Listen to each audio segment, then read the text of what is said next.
before I started using, I grew up in a upper middle class neighborhood in Tucson, Arizona, and I got two older sisters and a little brother. So my family life was pretty bouncy. Both my parents both worked pretty good jobs, so we had everything that we needed and a little more. We were always really comfortable. And I always grew up thinking that my dad didn't, or knowing that my dad didn't want me, and feeling like something that was wrong with me, and feeling like I wasn't good enough for a dad. My mom worked a lot, and when she wasn't working, she would go out partying, and my brother and I were left alone a lot. I went to a school where not everybody came from a trailer life, and not everybody's parents were illegals, and not everybody's parents had been in jail or deported or any of that stuff. And it made it kind of tough as a child because I felt we got picked on a little bit extra because of it, getting made fun of because our parents didn't speak or understand English, or because they couldn't get the best job. They pretty much did what they could to survive. When I was growing up, my parents were together until my dad died, and so I had both my parents, two older brothers and an older sister. At first we went to one church, and then all of a sudden we stopped going to church and my parents started drinking. My dad worked hard to support us, and he ended up getting hurt, and he couldn't support us, so my mom started working, and we hardly saw her because she always worked night shifts, and we kind of just stuck to the street kids and just hung out. And I remember my dad, he used to drink, and we used to sneak into the fridge and steal his beer. We were like 5 years old, 6 years old, and steal his beer just to drink. And probably around 10 years old, I had my first encounter with any type of drug. The neighborhood kids got on this trip of huffing, where we would take spray paint cans from the shed and just kind of blow into a paper bag and suck up the fumes from the paint, or just put the can directly to our noses and start huffing.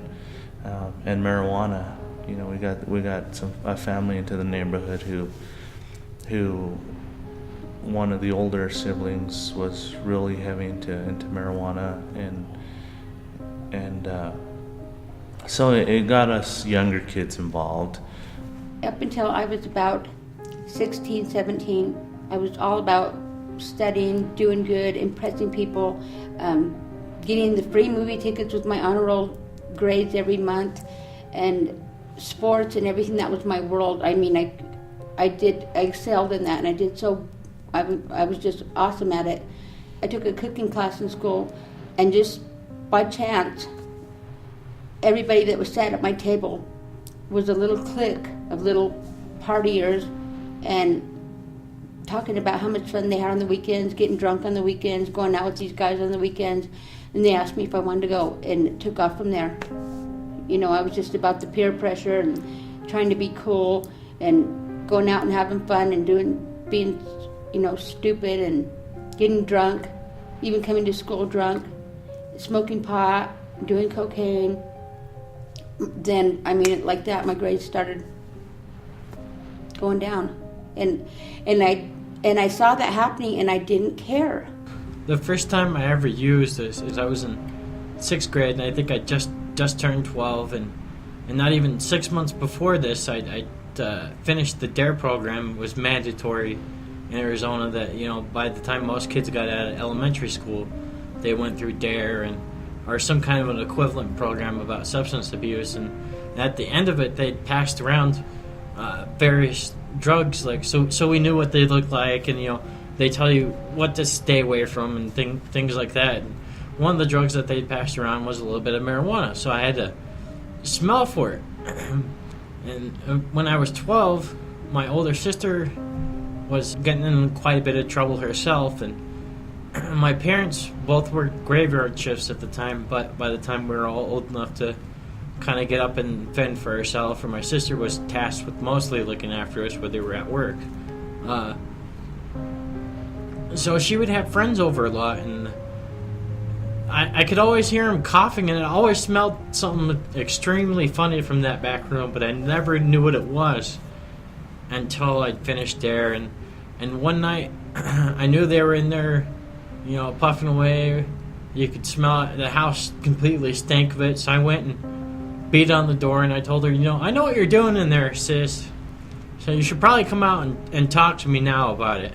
And next thing you know, they'd come out and act like nothing was going on, but by then it was already too late, and I knew what they were doing, so I kind of goaded and blackmailed them all into letting me try marijuana for the first time. My dad, he would drink those Coors beers, and the little ones, and he would ask us, whoever went and got the first beer got the first drink, or got the beer got the first drink. And so we'd always run to do that. And I believe that gave each of us, my brothers and my sister, the time to acquire a taste for beer, for alcohol. And I think in looking at it down the road, I believe now each of us, we were alcoholics. We all became alcoholics. And I kind of think that was the first of what kind of set us up to start drinking. It got to a point where I started getting into junior high. I remember one time, we were so desperate to get some kind of a high, we broke into our science lab just to see what we could find to put in our system, just to get us high, or sniff markers, because that was our life. I really enjoyed getting high, and I remember this one time I was with some buddies, and we started smoking some weed, and it was laced with angel dust. I remember the way it made me feel. It distorted my mind. It made me go into a huge trip.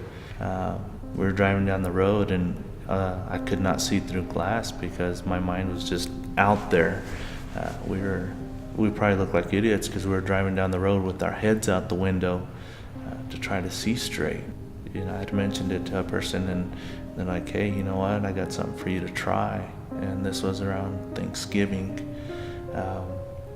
So we went for a little drive up to the lake, and he pulled out this little clear pipe, and I wasn't sure what it was, and there's some powder in it, and he melted it down, and it was a little, I don't remember the color, I think it was like a pinkish clear, but he called it crank, and he wanted me to give it a shot. So and I kind of sucked it in, or held it in like I would do with the marijuana, just to try to get that bigger high. And I remember it's one of those feelings you never forget. It's your mind kind of snaps and goes into a vortex, kind of like you're stepping through a door that there's no end. My mind just kind of felt like I was getting sucked in. And at that point, I didn't know it, but I was getting sucked in. I was selling drugs, lots of drugs, every kind of drug you could think of. I was involved in a huge drug bust with all these guys. I was the only one under 18, and the police handed me to my grandparents, who told me they were going to let me go to jail if I did not move away and go to school. So I graduated, and my grandparents, after that drug bust, sent me away to go to school. So I chose Albuquerque. Okay, after I moved to Albuquerque to go to school, and my mom's friend got me a job working in a truck stop graveyard shift, so I could go to school during the day. That's when I was introduced to speed. We didn't call it methamphetamine back then, we called it speed, that's all it was. And I was introduced to speed by the truck drivers that came to the truck stop. Me and my best friend were sitting out in the front yard, and we were smoking some weed. It's probably like midnight, 1 o'clock, something like that. And this guy, same couple of guys that we were just trying to make friends with them, walked by, We yelled at him, like trying to get him to come over so we could meet him, you know. And at first they ran away from us and, you know, wouldn't have anything to do with us. But about an hour after it, one of the same guys was walking through, and we were still out in my yard smoking. And I yelled at him again. I said, "Hey man, you should come over here. And I just moved here, you know. Come, you look like the kind of guy that gets high. Come get high with us, you know." And that's how I first met Matt. One night when I was 16, just out of the blue, Matt came up to my bedroom window and started knocking, and he was like, "Hey, you know, are you awake? You should come out here, man. You got to try this stuff." So I came out there, and he was smoking something off of a foil. It was the first time I ever seen it, and didn't have any idea what it was. It was just pink, powdery crap, and it looked like he got so high when he smoked it. And he said, "You know, hey, you know, you should smoke some of this too, you know." And I asked him what it was, and at first he was like, just try it, man, you'll like it." And I'm going, "Are you sure I'm gonna like it? You know, what is it?" And he's like, when he told me what it was, he said it was crank. I had a really good job at Sack and Save. I started off check-in, and then I went to the meat department, and I ended up working there for 12 years.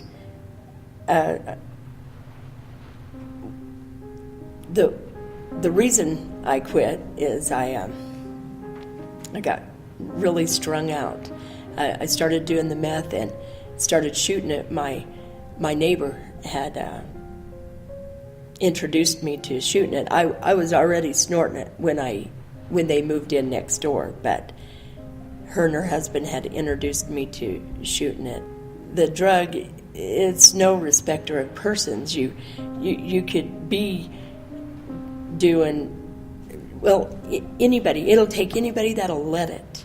I had a bunch of clean time. I mean, I was raising my kids. I was a good mom. I was a soccer mom. I was my daughter's cheerleading coach, and had a vehicle full of little kids all the time, and every kid in the neighborhood was at my house, you know, doing arts and crafts. I was like the perfect mommy and housewife and Susie Homemaker.